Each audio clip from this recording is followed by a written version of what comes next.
welcome to your favorite Bookish podcast, Fully Booked and Caffeinated. I'm Kelsey. And I'm Heather.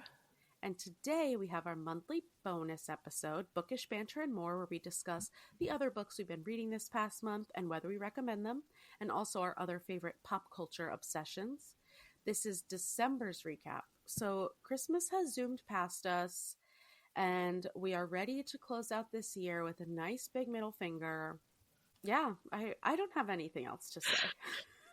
You're hitting the nail, the head of the nail. I can't now. The nail on the head. I'm so tired. I can't correctly do the joke. All right, let's talk about what we're drinking. Are you drinking a caffeinated beverage at the moment? I currently am, actually. Yes, I'm having a glass of Pepsi. But I did get 2 coffees today at 2 separate times. Although, Eric got me a frother for Christmas. Ooh, have you used it yet? Well, Christmas was yesterday, so no. No. I actually bought some caramel syrup today at ShopRite so I can make cold foam. So I'm going to play around with it and look up recipes and stuff. So maybe, I think my goal for 2025 is try to make coffee at home and not spend as much money. At least once a day. I know. Yeah, because I went to Starbucks first this morning and then I went to Dunkin' mid-afternoon. So Yeah. Yeah, I've been making lattes at home because I'm like, there's no rules. Because, like around the holidays, there's no rules. There is no rules. So I'm like, this is a fancy latte. I got my canned cold foam on top. But I went to Starbucks and I am very upset to say that toffee nut syrup is no longer available. I didn't realize that it was temporary because they have to make room for the 35 holiday syrups probably. I don't know why, but it's not available and I'm very upset. But I did have a gingerbread blonde latte with gingerbread cold foam and it was very delicious. That sounds good at least. Yeah, it's fine. I was sad, but it was delicious. So, I can't be that sad. Right. All right, well, cheers. Cheers. All right, so I was telling you before we started recording, last time we recorded, I was like, oh, I've read nothing this month. And then I was sick for the past week, and I got through 4 books in the past week. So I have a lot to talk about. Most of them were good. Yeah, go ahead. Tell me about them. All right, so, my first one, it was actually last month after we recorded. I read Little Heaven by Nick Cutter. I'm so upset about this one because I had really high expectations. I read The Troop by Nick Cutter, and I loved it. It's one of the scariest books ever. This one, I should have DNF'd it, and I didn't. Mm-hmm. There were so many offensive slurs that had no relevance to the plot. I hate that. In something like The Reformatory or something, where their race is a very big part of the plot, mm-hmm. You kind of expect it. But this was all of that. There was gay slurs. It was just it was so intense, and I was so uncomfortable. I was mm-hmm. why is this even in here? And besides that, I didn't like anything else about it anyway. So it was a no. There was not one single thing I liked. But I was I don't know why I pushed through, because I was oh, the ending is going to be really good because the horror elements will be really good.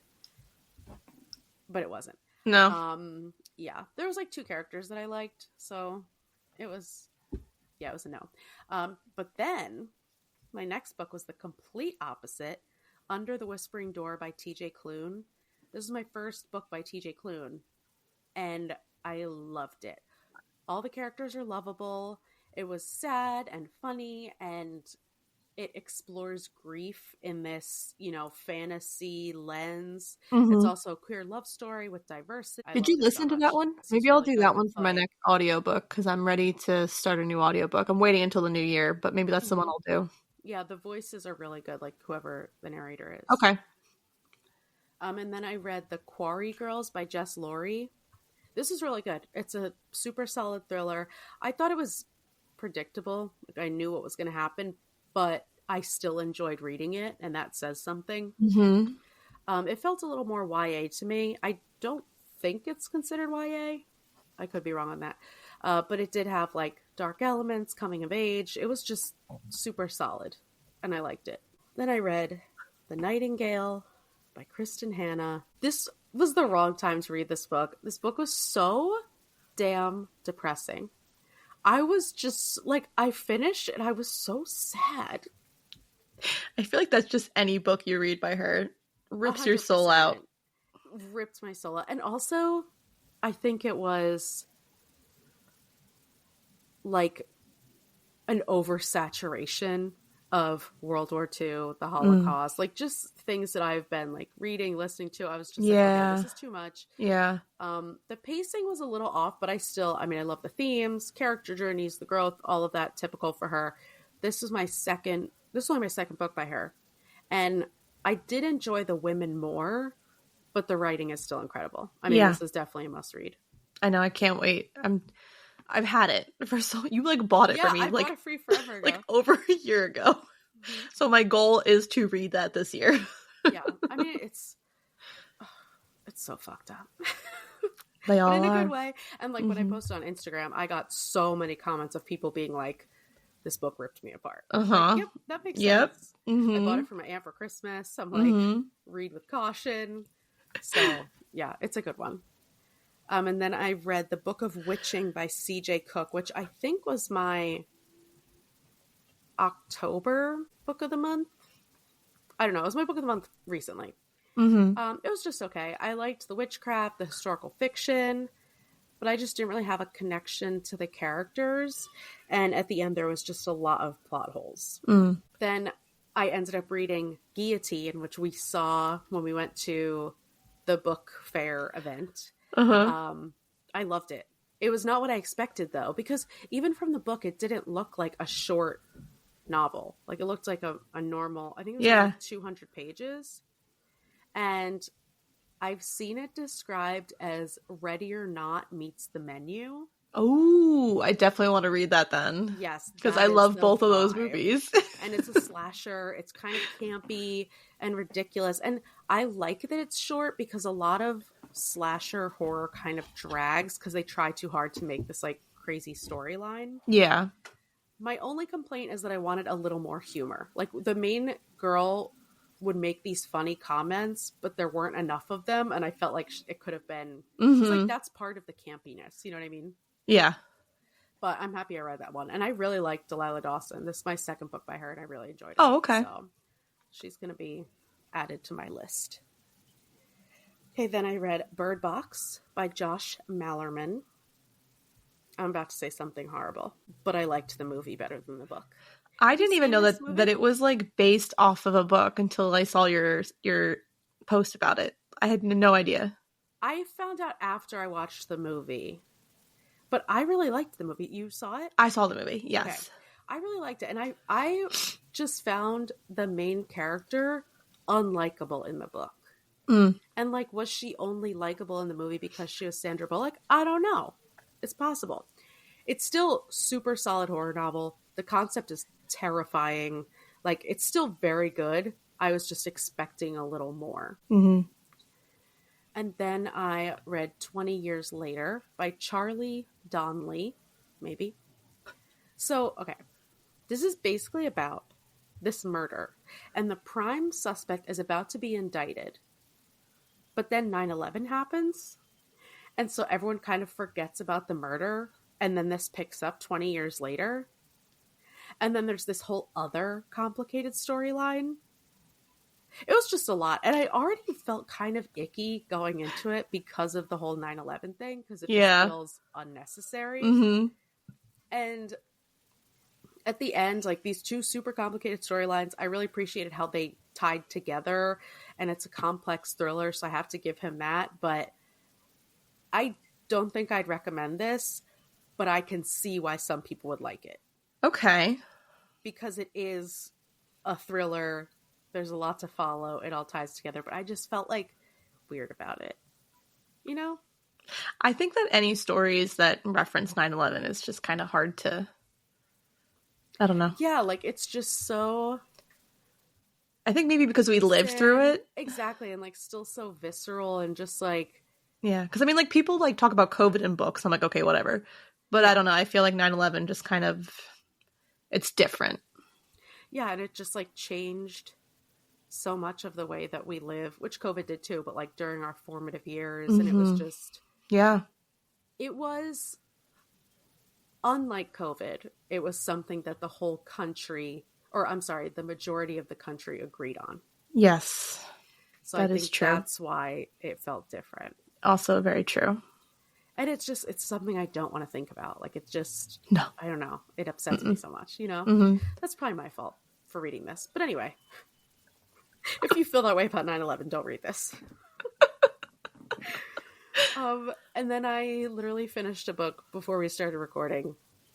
It's called None Shall Sleep by Ellie Marney. This is basically a YA version of Silence and the Lambs. Okay. And Criminal Minds, like, put together. All right. So it is fun. It's definitely YA. It's like these teenagers who get recruited to help the FBI. So already you're like, okay. But far-fetched. If you're into YA, like dark YA stuff, you'll like it, I think. Okay. You know? And then my favorite read of the month. Why did I wait so long to read this book?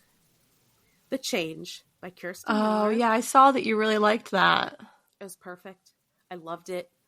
It's the witchy feminist novel I needed. It has like a super strong social commentary about the patriarchy, this inspiring sisterhood. There's these badass characters. And there is this thriller storyline that's interesting, but it's definitely second to the characters. Yeah. Like, you will love these characters. So it's definitely, and the reason I put it off for so long is because it's long. It's like almost 500 pages. Oof. But I got through it in a couple days. Like, I was like, oh, I have to see what these crazy gals are up to. That's like the best though, when you just can't put it. Yeah, you just like can't put it down. You like need to know what's going to happen. Yeah. And then you hate yourself the next morning because you slept too long, or you stayed up too late. Absolutely, that was me this entire month. Mm-hmm.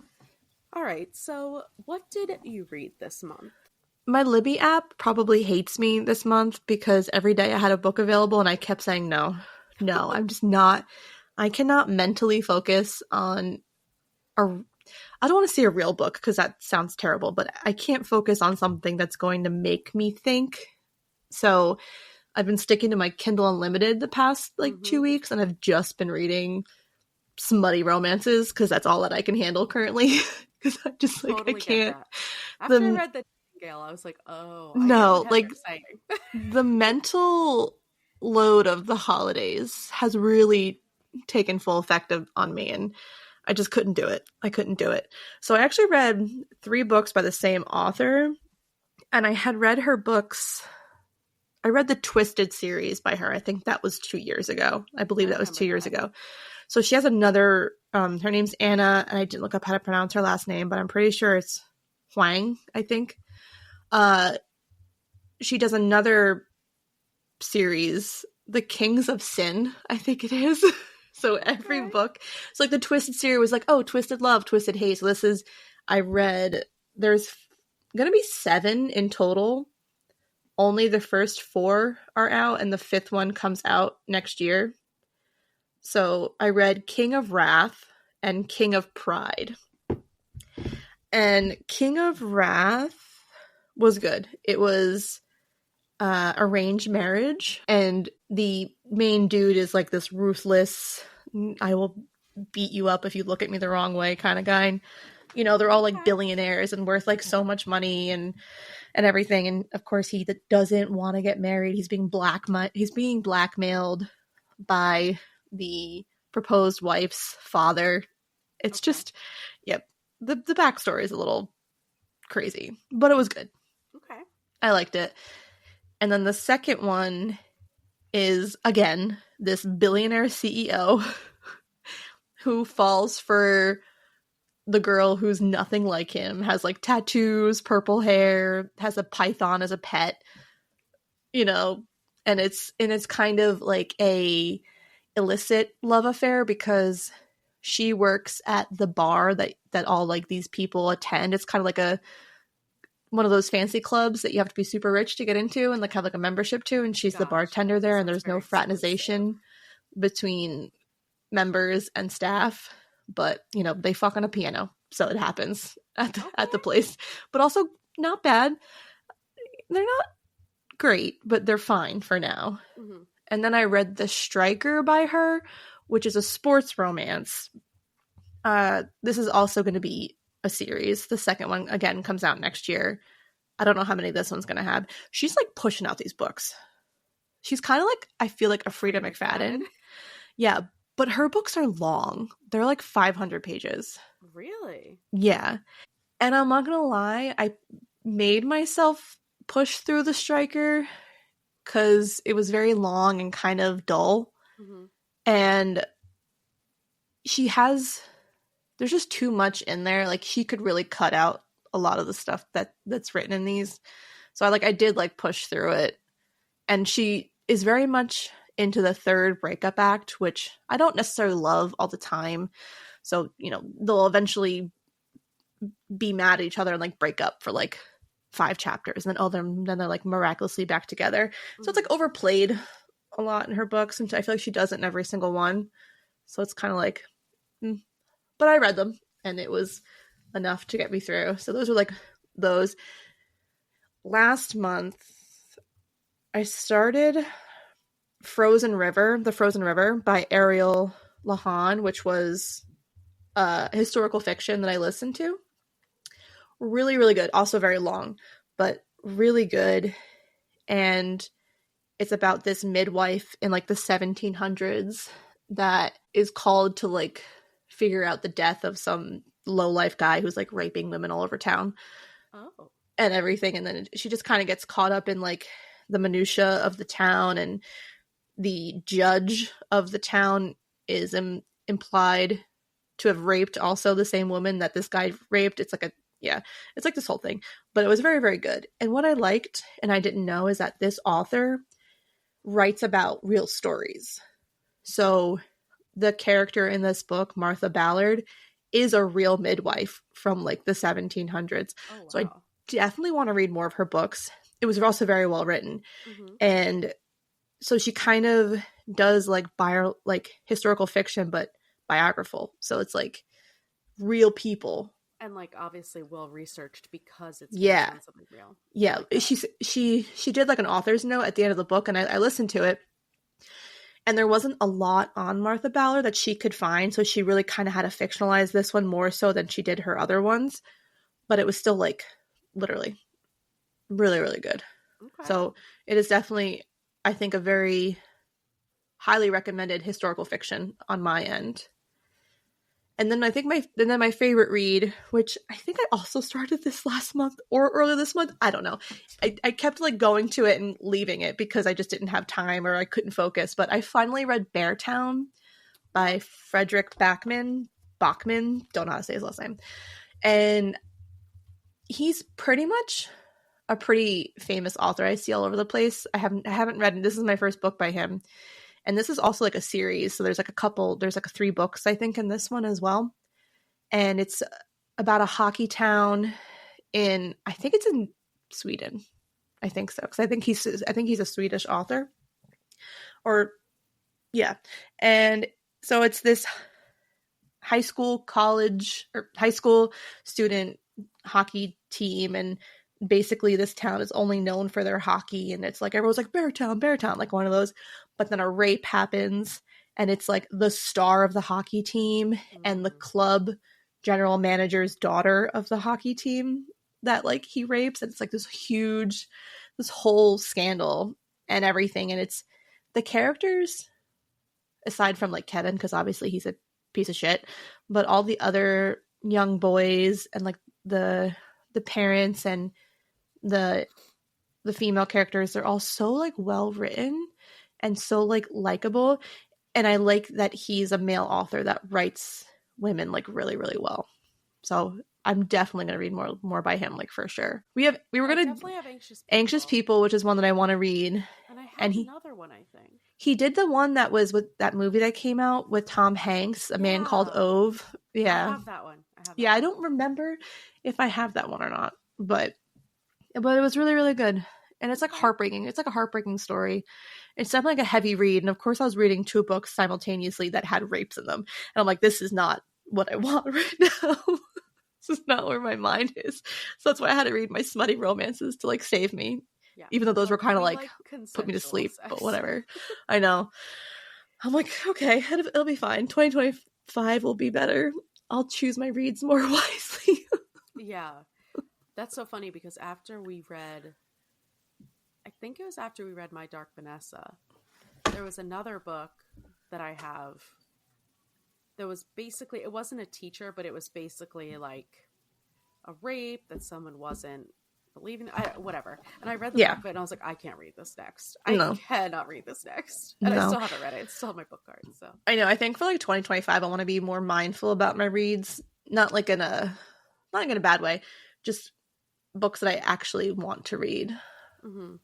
Yeah, I mean, we definitely got better with it this year as far as like, the DNFing and stuff, but we can still do better. Okay. Actually, there are a lot of upcoming releases. A lot. I was very surprised because I wouldn't think, I guess now that I'm thinking about it, January is a good time for it, but I just feel like nothing happens in the winter. But January is a good time for new books. I was like actually looking to see like what comes out in January, and there were a lot of authors that like I recognized.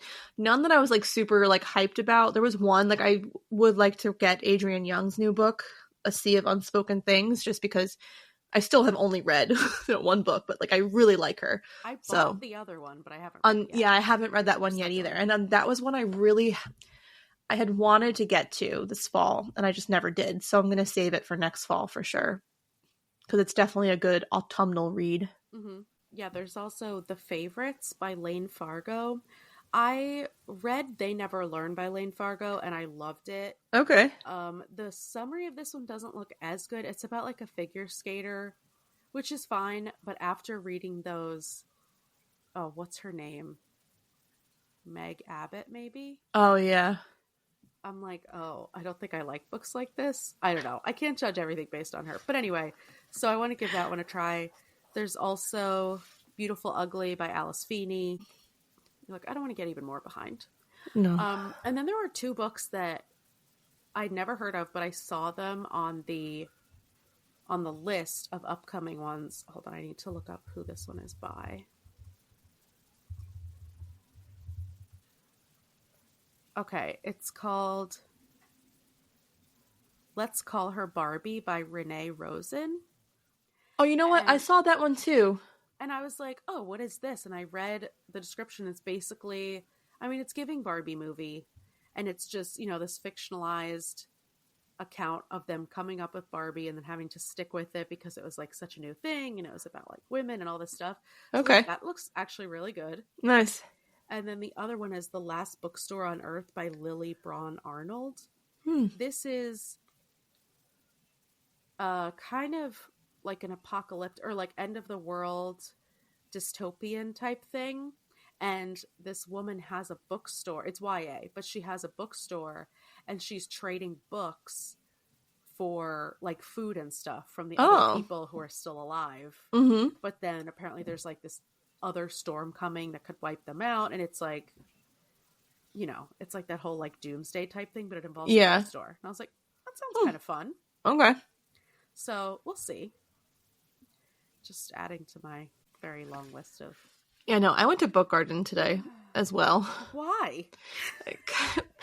No, Eric actually had a whole tote full of books that he wanted to donate, and listen, you should. My living room looks like a bomb went off in it because now there's a million new toys that I have to organize and put together and everything. So we're like, this is just one less thing that we need in this small living space right now. So we went today, but I did end up getting like 5 books, and what's cool is that they're actually all like BIPOC authors. Sorry, I did end up getting 5 books. We're out of control. Okay, I'm sorry. What did you get? I got the Hacienda, which I know you read. Oh, yeah. I just posted a review on that today, actually, on TikTok. Yeah, and then I got 7 Days in June, which I think is going to be a book that I'm going to cover next year that I want to do. Because I had seen it all over the socials for a very long time. Never looked to see what it was about, anything. And like I read I saw it there today, so I looked at the inside cover and I was like, holy shit. I'm like, why have I slept on this one for so long? Because this sounds right up my alley. It's like a romance. Yeah. Okay. Yeah. And then I got 3 books of it's like a series from Jasmine Gilroy, who is a romance author. I've read one of her books before and I really liked her. So I see her a lot online. Yeah, so it was like the wedding date, the proposal, and the wedding party, and there's like a couple others that are in the series when I looked up on Goodreads today. But yeah. So I got 5 books. Okay, but you got good ones. So. And it was only and it was $24. Like I got 2 hardcovers and 3 paperbacks. They also had The Guest List by Lucy Foley. I almost got it, but I feel like that's one I don't want to own. I just want to like borrow it from like the library. I feel like that's one that you won't prioritize reading. No, because like I didn't love The Paris Apartment. So yeah. Okay. Well, adding to our list. Constantly. All right. So I want to talk about TV and stuff before we get in our catch-up corner. Yeah. I'm not going to lie to you. I haven't watched much TV because I've been watching Hallmark Christmas movies? Not barely, honestly. Like we've been that busy that I just haven't even been able to watch anything remotely Christmas. Although The Grinch was finally available on Peacock the other day and I've watched that like 15 times because it's classic and I love it. Yeah, why was The Grinch not available and Home Alone wasn't available? Do you not have Disney Plus? No, I don't. Not anymore. Because Home Alone they have all the Home Alones on Disney Plus. Yeah, but I'm like, that's the only place. Why are you doing this to me? Yeah, I know. I was kind of surprised that The Grinch wasn't like available like that. I did do a Christmas movie marathon yesterday. I watched Gremlins, Krampus, Black Christmas. Wow. And Gremlins 2, obviously. Very holly jolly. Yeah. So the beginning of the month, I watched Yellow Jackets season 2, which is relevant because the 3rd season premieres in February, and the show is going off the fucking rails. I still haven't started that one yet. It's batshit bananas, but I can't look away. Eric and I started Sons of Anarchy. I've never seen it before. I have seen not the entirety of it. I want to say I've definitely at least have watched 2 seasons. Yeah, there's like 7 seasons. I couldn't tell you where I left off, to be honest. But I liked it. We only got probably 5 episodes in because episodes are long. But I've been wanting to watch for a long time. It's one of those that like everyone talks about. So, and then the show I told you about, Love Never Lies South Africa on Netflix. Oh my God. It's giving Ultimatum, Temptation Island, and Too Hot to Handle all put together. That's wild. That's a lot. It's so fucking good. And they already have a season 2 coming. Probably not for a while, but I was like, it's incredible. So is it subtitled or is it like normal? No, they speak English. Okay. There's a couple times that they speak in... See, this is like so... What's wrong with Americans that we only speak one language? Because all the people on this show speak like 5 languages. Yeah, I know. And they all speak like French and like just whatever. So when they're not speaking English, it's subtitled. But the host is amazing. I'm obsessed with her. It's just... And that one's on Netflix? Yeah, it's on. And I think it's only like 8. I don't know. It's like 8 episodes or something. It's, like any of those other shows. Once you start, though, you won't stop watching it. It's so good. And then we both watched The Ultimatum, the new season on Netflix. What a dumpster fire that was, as per usual. So messy, so ridiculous. I did see... I don't listen to Natalie and Deep D's podcast anymore, but I did see a clip where they were talking about how apparently... other people on the show were saying that a lot more stuff happened with Sandy and it wasn't in the edit. And they were saying it's probably because like the Netflix universe wants to protect her reputation so that they can use her for other shows. She's definitely going to be on A Perfect Match. Same thing with, oh God, what's his name? JR. Like he's definitely going to be on Perfect Match. 100%. And he's so messy. I would love to see him on Perfect Match. Survivor finale. I'm so happy with who won. It was so good. And now looking at it, it is one of the best seasons of the new era. And I feel like it's only because of Rachel. Oh, 100%. Because the back half of the season, she just was doing so well. And I listen, and I know you do too, listen to Tyson's podcast, and they keep saying, well, it's just, what if it's just like luck for her? And I'm like, I don't even think it's just luck for her. I feel like she's scrappy and like making things happen and just, winning all the immunity challenges. And when she played her idol, that one last tribal council, like that was just so boss, and like so I'm really happy that she won.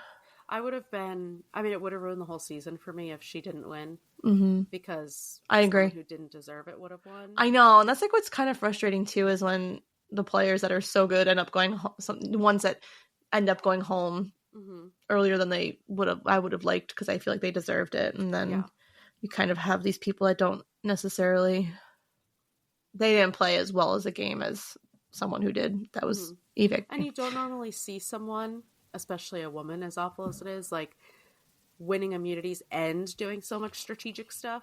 I know. That's why I think it's so cool that she's part of like that small group of women that have won like 4 immunity challenges. Yeah. So that's really, really cool. She's awesome. I'm proud of her. Yeah, I was really happy with that. Coming up, challenge finale, I think should be I don't know, everything is messed up because of the holidays. Yeah, I haven't watched it yet because I can't access it. Yeah, this season is actually really good. And normally by the end of the season, I saw though that you sent me the new casting for the new season. Yeah, All Stars season 5. I hate the cast. Is it All Stars? Is that what it was? Yeah, but they're doing Rivals on All Stars. Oh, okay. So I'll be able to watch that one then when it's on, right? Because that one's Paramount Plus. Yeah. And then House of Villains finale is coming up too. So those will be sometime in the next couple weeks. Because like Hell's Kitchen hasn't been on because I think that's thrown off too from the holidays. Yeah, a bunch of shows like took this week and next week off. So yeah. A bunch of stuff starts next month, though. Deal or No Deal, Island, Traders, Love Island, All Stars, which I'm so nervous about because I didn't like it. On it, they put a cast out already? No, it was just a gossip, like suggested for me on Instagram. Okay, it had been confirmed, but they're like, oh, it's still like 90%. They're still not 100% sure because they didn't release the cast. I guess that makes sense too, since she was like recently on the Traders. But yeah, I'm assuming they're not going to release the cast. Maybe this week coming up, but I'm thinking maybe not until after the holidays. Right. I have been watching not faithfully, but Love Island Australia. Okay, I've still been watching it here and there, and you know who's on it? Sydney from Love Island USA. Oh, the redheaded girl. Yeah, she makes an appearance on this season. She like just came on the episode. It's very early on. Like I'm only on episode 8, and so she shows up. Okay.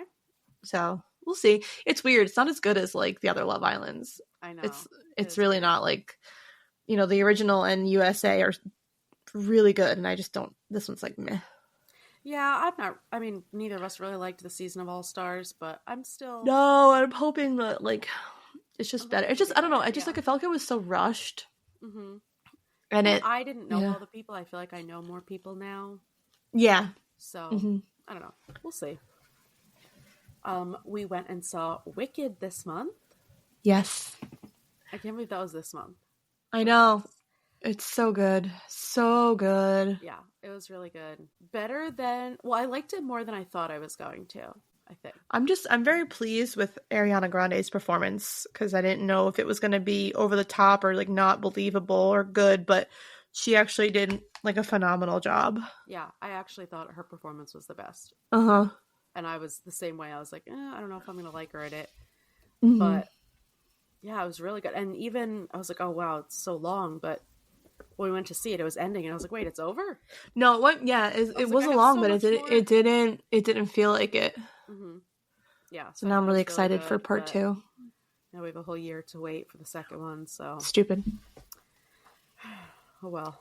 we'll forget about it by the time I know. it's But I was coming telling my out. friend, I'm like, I can guarantee you that they're probably going to do like a midnight screening of Wicked 2 and play Wicked. It'll play like a double feature. Oh yeah. I would assume movie theaters would do that. And if not, they should do it because I feel like that's so smart. Because people aren't going to remember.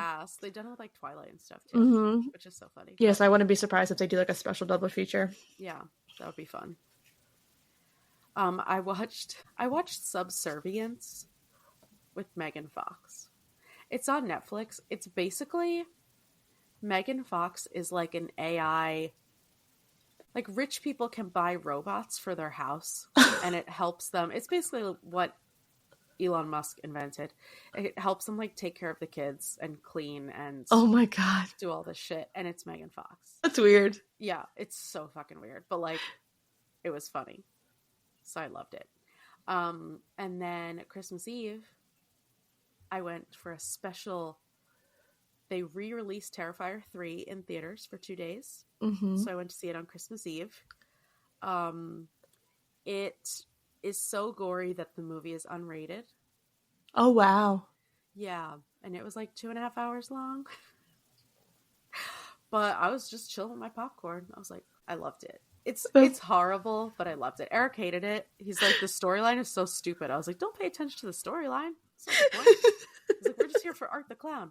But then there's this other person in it that's like actually scary. I'm like, I just want to see Art the Clown. He's a funny villain. But anyway, anything else you're watching this month? No, like literally no. Because unless you want to count, Bluey and Miss Rachel, that's about it. I mean, even I watched Miss Rachel this month. I know. Yeah, no, I haven't. I just don't. There was just no time. Mm-hmm. And I was so drained that I didn't want to start anything because I just don't have the capacity to focus. So, but I made a list of all the things that I would like to watch in January because there's a bunch of stuff that came out that I want to watch. Like yesterday, I didn't realize, or not yesterday, today, Squid Game 2 is out. Yes, it came out today. Yes. That I need to fucking focus on because I do the subtitled version. I don't do like the dubbed. Yeah. So I need to focus. Yeah, I watch the subtitles too. Yeah, I'm excited to watch that. Mm-hmm. But yeah, I mean, we were watching a lot of stuff at the beginning of the month, but yeah, the past couple weeks really haven't been. Plus, like Eric's been working a lot, so we haven't been able to watch our shows together. Yeah, like Eric and I are still getting through the new season of Crime Scene Kitchen. Like we only got through like half of it so far, and it's like done. It finished weeks ago, but. Mm-hmm. Yeah, it's just hard to sit down and not be doing something else. Mm-hmm. As far as podcasts, all I've ever listened to is Tyson's podcast. Me too. A couple Horror Movie Club. And then one of our friends recommended to us A Bit Fruity with Matt Bernstein. I didn't listen to it yet. Was it good? Yeah, I already listened to this podcast. I mean, liberal person on the planet follows Matt Bernstein. Even if you don't follow him on Instagram, you've seen his stuff because everyone reposts it. I didn't even know he had a podcast. Yeah, I knew that he had one because I've listened to some of the episodes, but I don't listen to every episode because sometimes it's just too heavy, Yeah. But I mean, he explores relevant topics. He just did the episode on Elon Musk, the hype around Glinda from Wicked, Luigi Mangione, all the things you can expect. He has guests who are super knowledgeable. So okay, it is a really good podcast. I'd like to check it out then. Yeah, you have to be like in that mindset. You know what I mean? Mm-hmm. Any other podcasts you listen to? I did listen to today, actually yesterday and today. Love to See It did a recap of The Holiday. Oh, okay. Which was cool because I couldn't find it anywhere. It wasn't streaming on anything, which again was really? So freaking depressing. Yeah, so I didn't get a chance. I didn't get to watch that or Love Actually, which are my two go-tos this holiday season, but I couldn't find either of them on any streaming service, so I was pissed. That's crazy. Yeah, so that was, at least I got to listen to their recap, which they made a lot of valid points. And there are a lot of loopholes, but it's a rom-com, and rom-coms are supposed to have loopholes. Mm-hmm. So. Oh, 100%. But it was good. It was good. Okay. But that's about it. The same thing. I've only been listening. I haven't really been listening to much podcasts either, except for Tyson's. Mm-hmm. And I did listen to a couple Pod Save Americas, but none that really stuck out to me. And that's about it. Yeah. I agree. the extent December wasn't it for me. Like 10/10 don't recommend, don't want to come back. Like it's fine. Normally it's your 1 star. Wished I DNF'd it. Yeah. Same. Good way to put it. I think we can get to our book news / catch-up corner. Yeah, you said you have some. I'm ready. Hit me with it. All right, so casting has been confirmed for 2 books that we not only enjoyed, but also covered on this podcast. Mm-hmm. So, finally, Verity is being made into a movie. Mm-hmm. They've been talking about it for years, but finally they have the cast. Verity is going to be played by Anne Hathaway. Dakota Johnson is playing Lowen, which is who I cast. I know, that's so funny. It was so funny. Like when the casting came out, I was like, I feel like one of us said Dakota Johnson. I couldn't remember who it was, so I went back and looked. And I'm also like, why have we not been doing the dream castings anymore? We like forgot about that. So I want to forgot about that. I'm gonna bring that back around for 2025 because I like doing that. Yeah. And I was like, oh my god, I was like, Kelsey, I was like, you said Dakota Johnson. I did. So now she better not let me down. I know. Neither of us ever would have guessed Josh Hartnett for Jeremy. No, and I'm actually kind of surprised because he hasn't really been doing much, but I think he was in something recently that was pretty good. Like maybe like a limited series or something. Yeah, and I mean, I'm not an ageist, but I just feel like he's older than I thought. Yeah. Or he's not older than I thought, but Josh Hartnett looks like he's been ridden hard. You know what I mean? Like he looks... Mm-hmm. I'm sure he'll look fine. Anyway. Yeah, and I'm also interested to see like how Anne Hathaway does too, because I wouldn't have pictured that for Verity either. No, but she's such an incredible actress that mm-hmm. it, like, yeah, I'm sure she'll do great. But I wasn't picturing that either. Mm-hmm. And then The Housemaid, which we did talk about already because it's filming in New Jersey, but they finally released the full cast. So Sydney Sweeney is playing Millie. Brandon Sklenar, perhaps, is playing Andrew. He's from It Ends With Us. That's the only thing I've seen him in. Yeah, I think that was kind of like his break. Yeah, like his first like big thing. Amanda Seyfried is playing Nina, which that I wouldn't picture either, but she's another amazing actress that she kind of... I feel like every movie she plays something so different. No, right? she does that. She's a very versatile actor. Like I've liked her in everything that I've seen her in. Yeah, my favorite is definitely like Mamma Mia, but still. Or Mean Girls, and she's never like typecast. Like she really does, like you said, she's really versatile. Because she did that show too, right? Didn't she do like the Inventing Anna? Was that the one that she was in? No, the other one. Name the one Elizabeth. Whatever. Yes, Elizabeth Holmes. Yeah. But what was the name of the show? I didn't watch it. I watched it. Sorry, Inventing Anna was the other girl. It's called The Dropout, maybe? I think it might be The Dropout. It's called The Dropout. Okay. Yeah.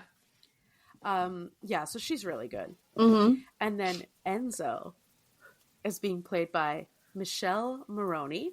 Yeah. Who is very Italian and very hot. Yeah. And actually, he's in Subservience with Megan Fox. Oh my god, that's so funny. And it's so funny because when he gets mad, he starts yelling in his accent. His Italian accent is so thick, and I'm like, oh. Yeah, he was in that movie, like 365, that was on Netflix. It's like a very steamy like movie. Mm-hmm. He's also in A Simple Favor 2 with Blake Lively. I never even saw A Simple Favor 1. It's good. I have the book too. I haven't read the book, but yeah. So a lot of crossover between all these movies. So yeah, I'm excited for both of those.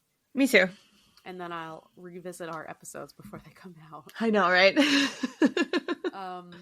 Okay, so other book news.